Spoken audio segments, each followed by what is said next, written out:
नमस्कार साथियों।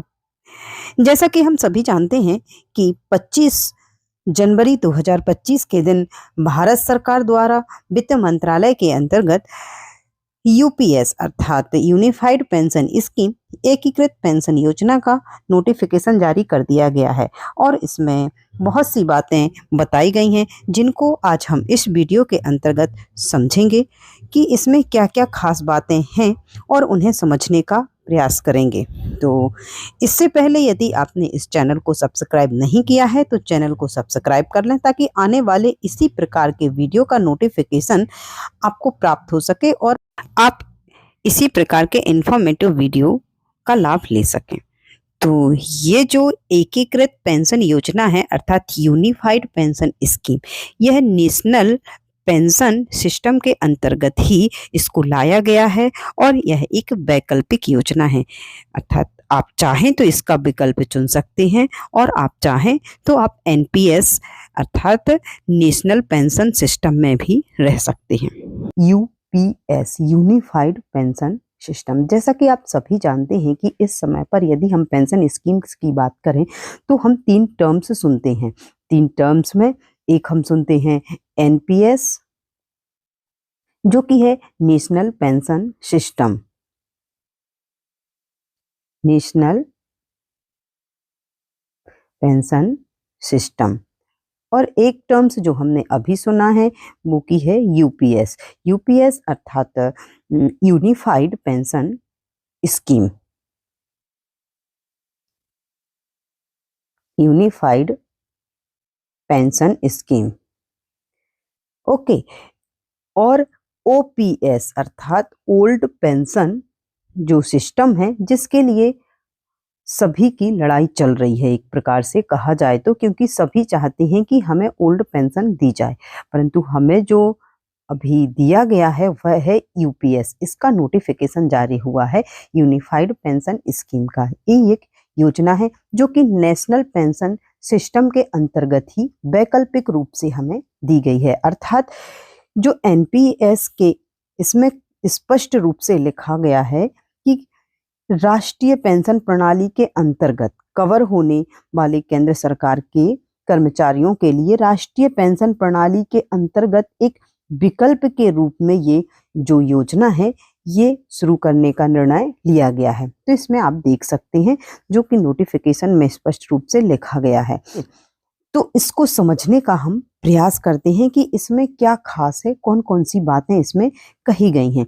सबसे पहला देखिए इसमें पॉइंट दिया गया है एकीकृत पेंशन योजना केंद्र सरकार के ऐसे कर्मचारियों पर लागू होगी अर्थात जो राष्ट्रीय पेंशन प्रणाली के अंतर्गत आते हैं। अर्थात इसमें एक प्रकार से कहा जाए कि वही लोग, वही कर्मचारी पात्र होंगे जो कि एनपीएस सिस्टम के अंतर्गत आते हैं।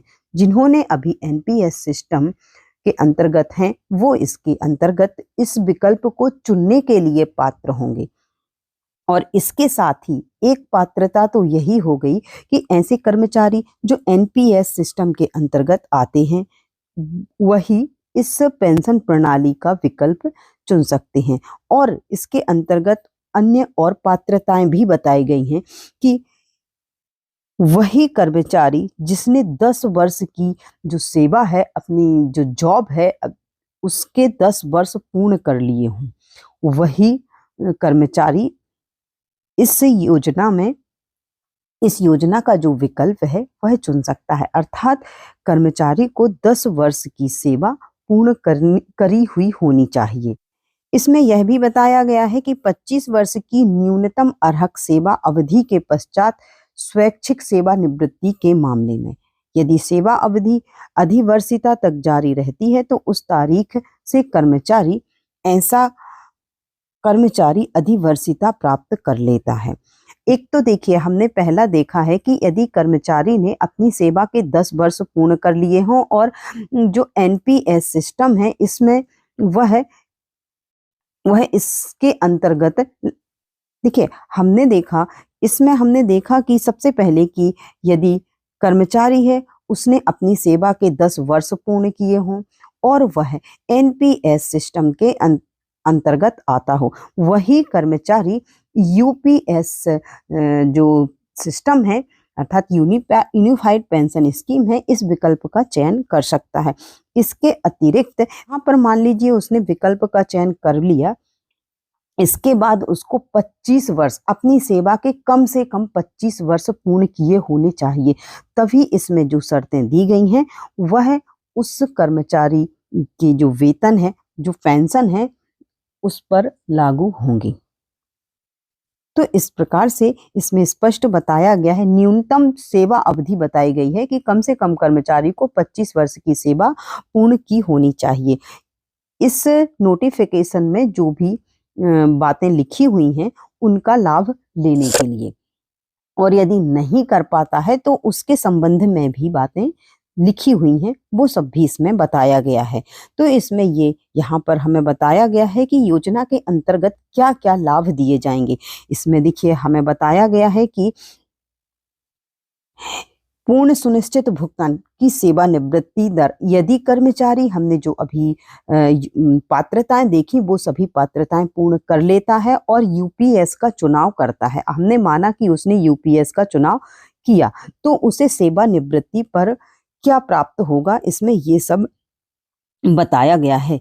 तो देखिए इसमें बताया है कि सेवा भुगतान पूर्ण सुनिश्चित भुगतान की दर सेवानिवृत्ति से तुरंत पहले, अर्थात जब कर्मचारी सेवानिवृत्त होने वाला है, आप मान सकते हैं कि मान लीजिए कोई कर्मचारी है और उसका रिटायरमेंट अगस्त के महीने में है, ठीक है, हम मान सकते हैं कि अगस्त के महीने में इस कर्मचारी का रिटायरमेंट है, तो इसके पहले के 12 महीने, इसके पहले अगस्त और जुलाई, मतलब अगस्त हो गया और इसके पहले के 11 महीने, तो टोटल कितने महीने हो जाएंगे, 12।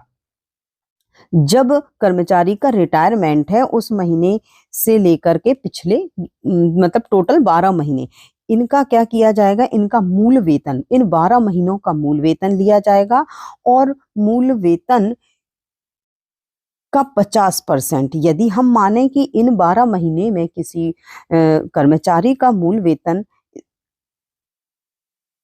किसी कर्मचारी का मूल वेतन हम यदि मानेंगे, मान लीजिए 50,000 बन रहा है, ठीक है, तो इसका 50%, और यदि हम इसका 50% निकालेंगे तो कितना आ जाएगा, 25,000। तो इस प्रकार से उसकी जो पेंशन है वह सुनिश्चित की जाएगी। फिर इसमें बताया गया है कि यदि कम अर्हक सेवा अवधि के मामले में अनुपातिक भुगतान स्वीकार्य होगा, अर्थात यदि मान लीजिए कर्मचारी ने, ये जो इसमें शर्तें दी गई हैं, मान लीजिए 25 वर्ष की सेवा पूर्ण नहीं की है, यदि कर्मचारी 25 वर्ष की सेवा पूर्ण करता है तब उसकी पेंशन के लिए ये जो शर्त दी गई है ये लागू होगी, अर्थात 12 महीने का जो मूल वेतन है उसका औसत लिया जाएगा और उसका 50% उसकी पेंशन बन जाएगी। परंतु यदि उसने 25 वर्ष पूर्ण नहीं किए हैं तो उसकी सेवा अवधि के मामले में जो इसमें फॉर्मूला आगे दिया गया है वो सेट करके उसका आनुपातिक भुगतान दिया जाएगा, जो पेंशन बनेगी वो दी जाएगी।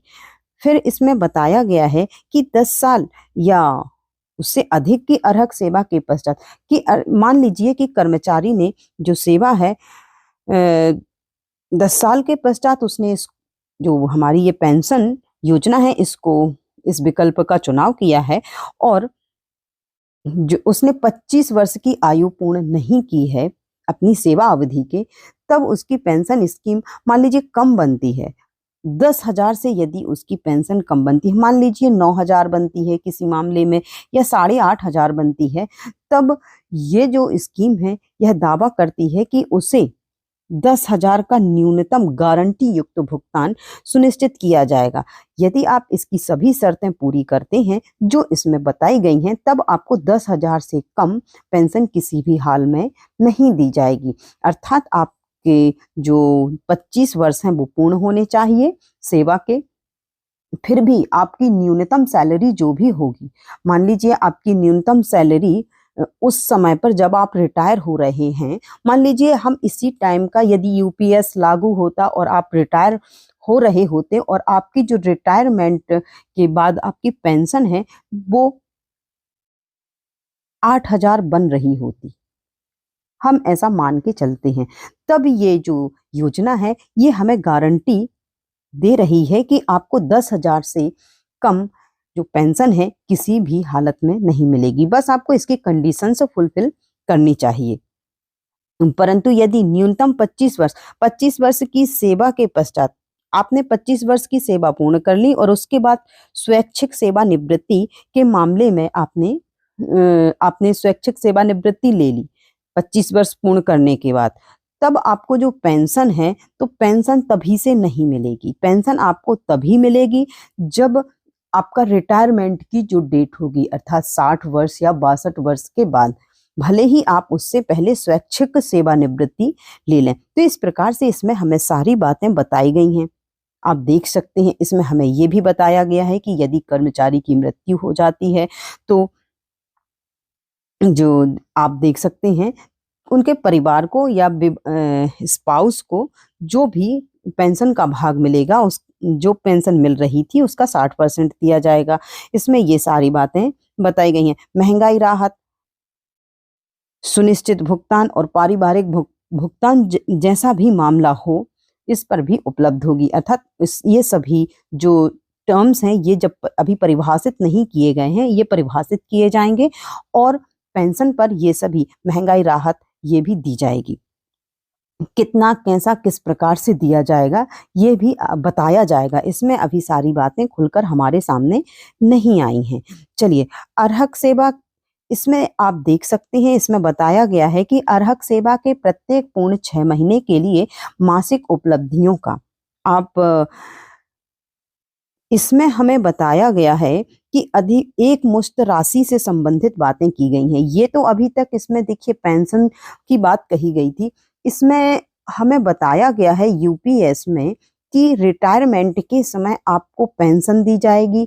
दो चीज, एक तो पेंशन दी जाएगी और एक मुश्त राशि भी दी जाएगी। जो हमें एक अमाउंट प्राप्त होता है रिटायरमेंट के बाद, तो एक मुश्त राशि भी दी जाएगी। उस एक मुश्त राशि के संबंध में यहाँ पर चर्चा की गई है कि आपको किस प्रकार से एक मुश्त राशि दी जाएगी। तो इसमें बताया गया है कि उस समय जब आप रिटायर होंगे उस समय का मूल वेतन और महंगाई जो भी होगा उसका 10% निकाला जाएगा और 10% निकालने के बाद जो भी भाग आएगा, ठीक है, जो भी राशि आएगी उस राशि को आप अर्हक सेवा के प्रत्येक पूर्ण 6 महीने, इसका मतलब है कि मान लीजिए आपने जो सेवा है वह 20 वर्ष की, आप मान सकते हैं कि आपने टोटल जो सेवा है 20 वर्ष की, इसमें तो न्यूनतम सेवा 25 वर्ष दी गई है, लेकिन हम मान सकते हैं कि आपने 20 वर्ष ही सेवा पूर्ण की, क्योंकि कभी कभी जॉब लेट भी लगती है किन्हीं भी कारणों से, ठीक है। 25, 30 कितने भी वर्ष आपकी सेवा के ये वर्ष हैं, आप मान सकते हैं। इसमें बताया कि सेवा के प्रत्येक पूर्ण 6 महीने के लिए, 6 महीने अर्थात जैसे हम कहें कि एक वर्ष में कितने 6 महीने होते हैं, 2, ये हमारे सेवा के वर्ष हैं। और इसमें कहा गया है कि पूर्ण 6 महीने के लिए, अर्थात यदि हम देखें कि एक वर्ष में कितने 6 महीने होते हैं, तो इसी प्रकार से 20 वर्ष में कितने 6 महीने होंगे, तो हम 2 से मल्टीप्लाई कर देंगे तो हमारे पास आ जाएगा 40। इसी प्रकार से यदि हमने 25 वर्ष की सेवा की है तो 25 वर्ष में कितने 6 महीने होंगे, 50। इस प्रकार से हम अपने हिसाब से इसको कैलकुलेट कर सकते हैं कि हमने कितने 6 महीने जॉब की है, ठीक है। तो इसको लिया जाएगा और उस समय जो मूल वेतन और महंगाई है उसका 10% निकाला जाएगा और उस 10% को इस अंक से मल्टीप्लाई कर दिया जाएगा। मान लीजिए आपने 30 वर्ष की सेवा पूर्ण की है और आपने 30 वर्ष अर्थात पूर्ण 60 6 महीने, 60 यदि हम इसको 6 महीनों में कैलकुलेट करें तो 60 6 महीने आ जाएंगे 30 वर्ष में, ठीक है। और आप यहाँ पर मान सकते हैं कि जो मूल वेतन है और महंगाई है, मान लीजिए आपको उस समय पर मूल वेतन है जो जब आप रिटायर होंगे आपका मूल वेतन मान लीजिए 50,000 है, और यदि हम इसका 10% उस समय यदि जो भी महंगाई भत्ता लग रहा होगा वो इसमें प्लस करके, अब अभी ये हमें अपने अपने हिसाब से ये चीज हमें कैलकुलेट करनी होगी, क्योंकि ये रिटायरमेंट के समय की बात है। तो उस समय जितना भी महंगाई भत्ता राहत है जो मिल रही होगी, महंगाई राहत, उसको इसमें ऐड कर दिया जाएगा। जैसे कि मान लीजिए यहाँ पर 50% हम लगा दें, तो 50% में 25,000 और हम इसमें जोड़ देंगे। तो इस प्रकार से हमारे पास ये एक अमाउंट आ जाएगा 75,000। तो 75,000 जब हमारे पास ये राशि आ गई तो इसका हमें 10% निकालना होगा, और 75,000 का 10% यदि हम निकालेंगे तो आप देख सकते हैं कि हमारे पास जो संख्या है वो प्राप्त हो जाएगी 7,500, और 7,500 को आप इस 60 से मल्टीप्लाई कर देंगे तो जो राशि आएगी वह आपकी एक मुश्त राशि होगी। इसमें हमें यही बताया गया है। इसी प्रकार से यहाँ पर आप देख सकते हैं एकीकृत पेंशन योजना विकल्प के अंतर्गत कॉर्पस दो निधियों को मिलाकर बनेगा। इसका मतलब है, देखिए कॉर्पस, इस शब्द को समझना होगा। कॉर्पस का मतलब होता है एक प्रकार से संग्रह। यहाँ पर इसका ये मतलब होता है कि संग्रह, जहां पर किसी राशि को एकत्रित करके रखा जाएगा। तो इसमें देखिए ये कॉर्पस के संबंध में बताया गया है कि कर्मचारी के अंशदान और उसी के बराबर केंद्र सरकार के अंशदान के साथ व्यक्तिगत कॉर्पस और केंद्र सरकार के अतिरिक्त अंशदान के साथ एक पूल कॉर्पस बनाया जाएगा। तो एक तो बनाया जाएगा व्यक्तिगत कॉर्पस अर्थात इंडिविजुअल कॉर्पस, एक इंडिविजुअल कॉर्पस बनाया जाएगा, और इसका मतलब ये है कि ये राशि, ये एक ऐसा कॉर्पस है जहां पर राशि को संग्रहित करके रखा जाएगा। कौन सी राशि?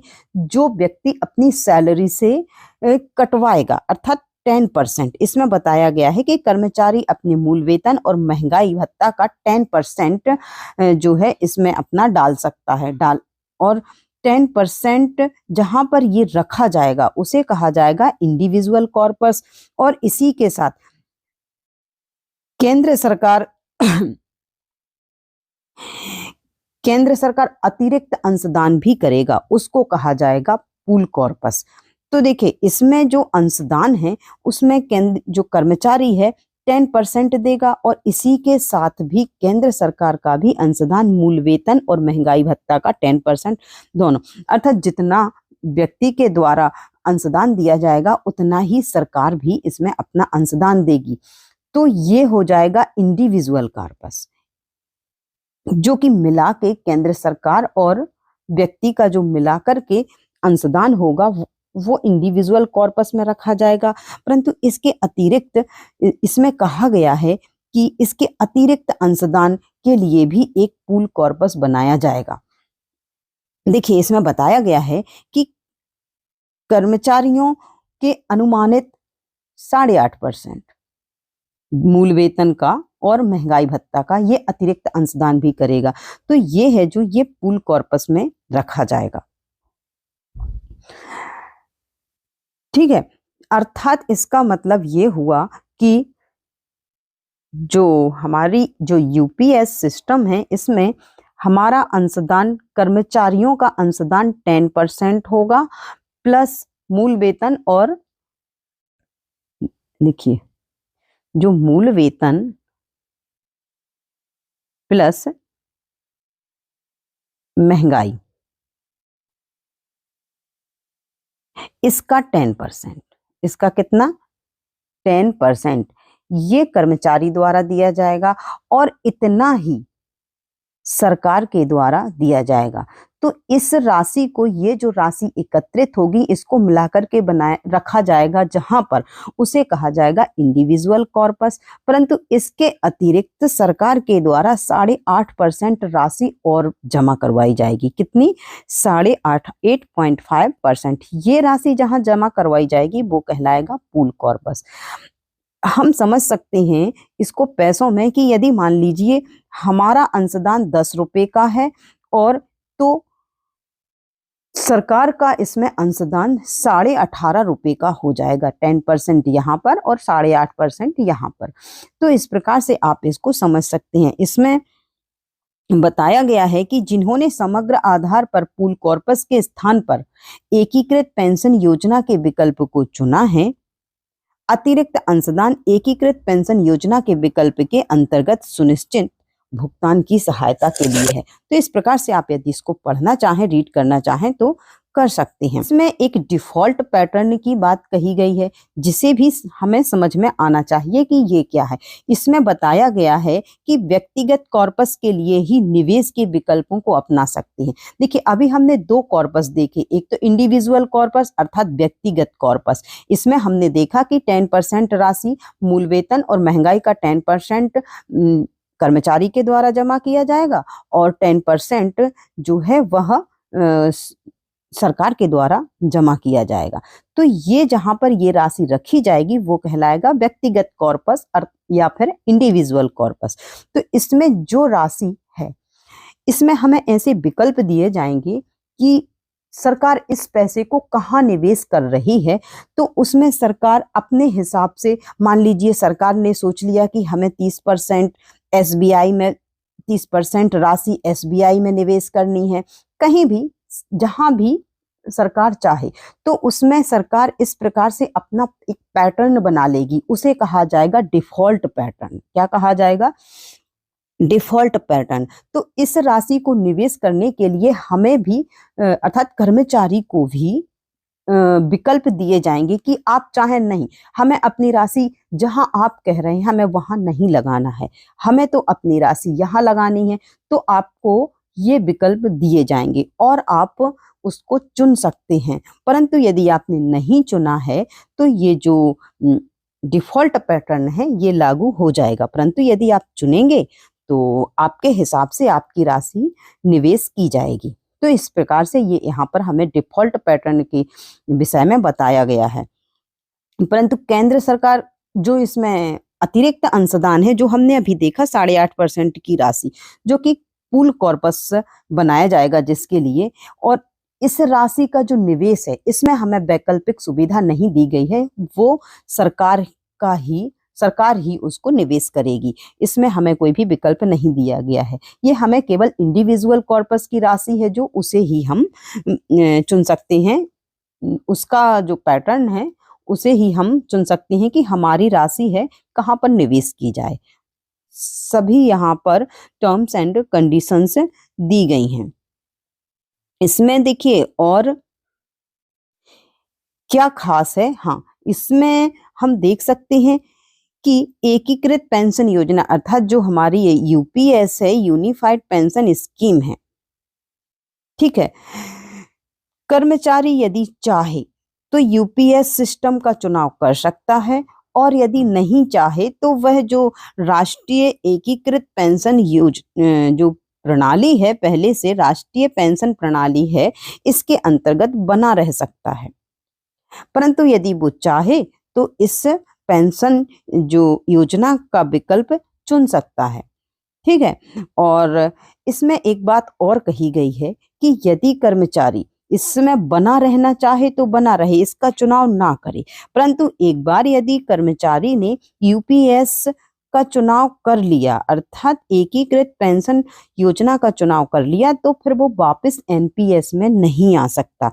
इसमें स्पष्ट रूप से लिखा है कि यह एक बार चुने जाने के बाद अंतिम होगा। अर्थात वह वापस, उसने चुनाव कर लिया, 1 साल के बाद उसे लगे कि नहीं मुझे तो एनपीएस का चुनाव करना है, तो वह वापस फिर इस सिस्टम में नहीं आ सकता। इसलिए चुनाव भी जिसको भी करना है सोच समझ के करना होगा। सारे एनालिसिस देखना है कि भाई आप हमें किस में लाभ है और तभी हम इसका चुनाव करें।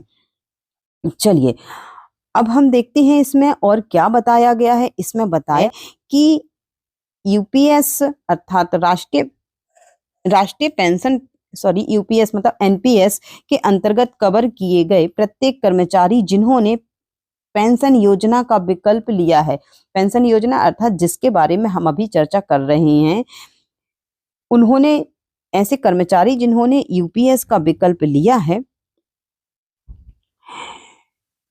उनके लिए पेंशन निधिधारक कॉर्पस मूल्य की गणना निम्नलिखित अनुमानों के साथ की जाएगी।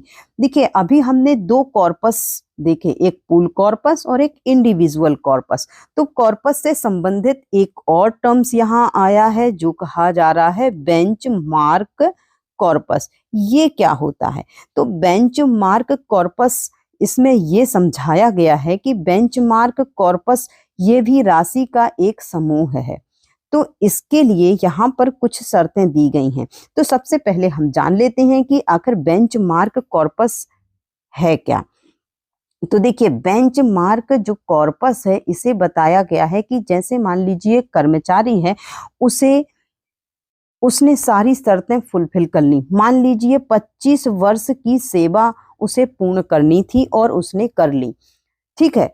और तो इस हिसाब से जो कर्मचारी है उसका जो अंशदान है, मान लीजिए उसकी पूरी सर्विस के समय उसका जो अंशदान है, आप मान सकते हैं कि मान लीजिए उसका जो अंशदान है 51 लाख रुपए होना चाहिए था।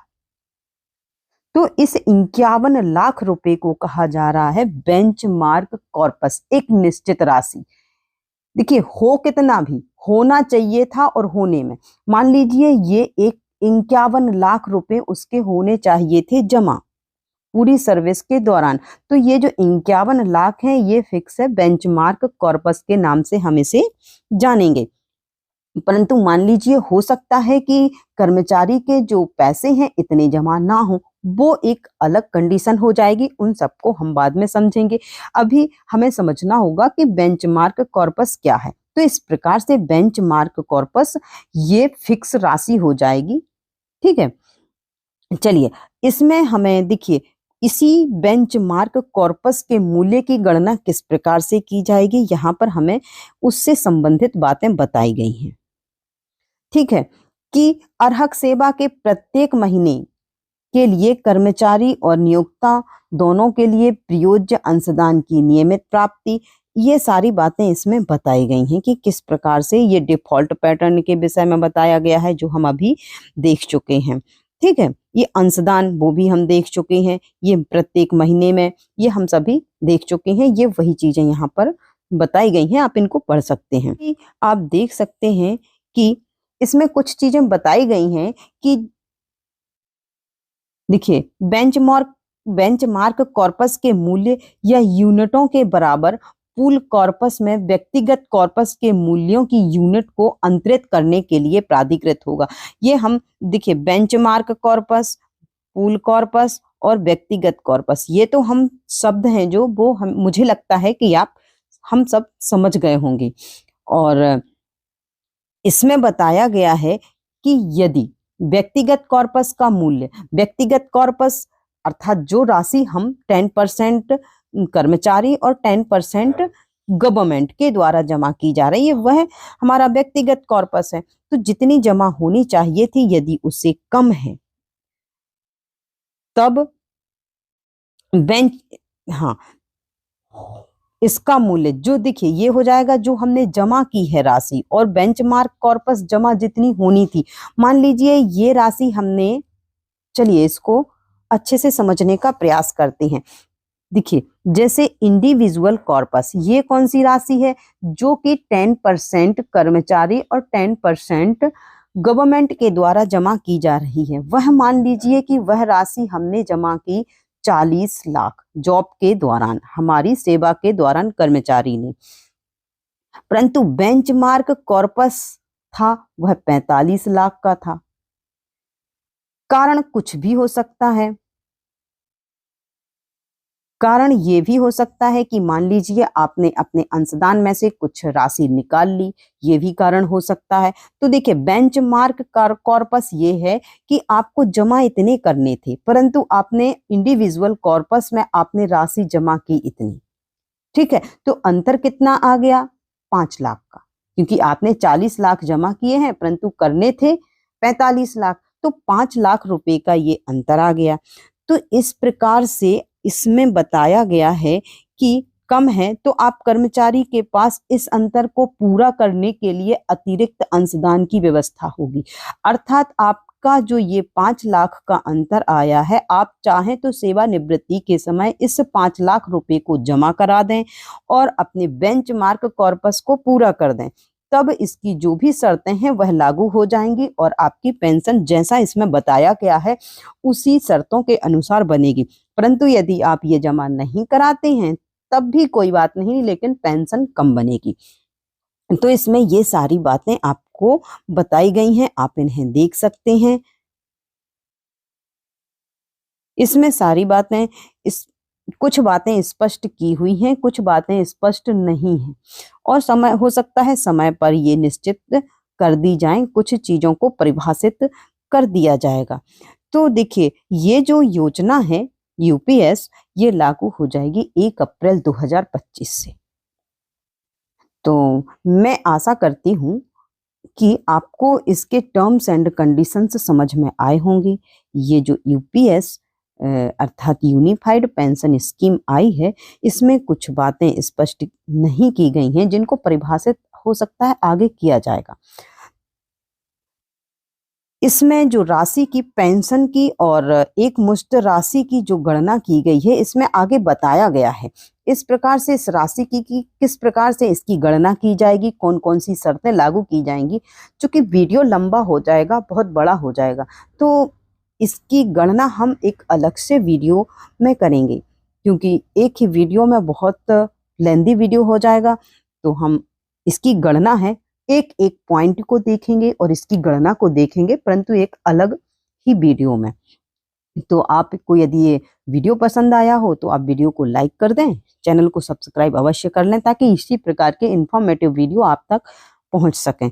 और हम इस पेंशन की गणना और एक मुश्त राशि की गणना करके भी देखेंगे, परंतु एक अलग से वीडियो में। चलिए तो मिलते हैं हम अपने अगले वीडियो में। जय हिंद, जय भारत।